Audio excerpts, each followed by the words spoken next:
County in north central Texas until 5:15 p.m. At 4:08 p.m. Severe thunderstorms are located along a line extending from Wilson to near Gutley, moving northeast at 35 miles per hour. Hazard, 60 miles per hour wind gusts and quarter-size hail. Source, radar indicated. Impact, hail damage to vehicles is expected. Expect wind damage to roofs, siding, and trees.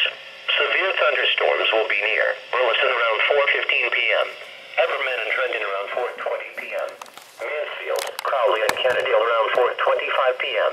Benbrook, Edgecliff Village, Pantego and Edgecliff around 4:35 p.m. Forest Hill and Westworth Village around 4:40 p.m. River Oaks and Sansom Park around 4:45 p.m. Arlington around 4:50 p.m.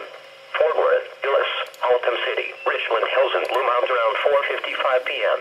For your protection, get inside a sturdy structure and stay away from windows. A tornado watch remains in effect until 10 p.m. for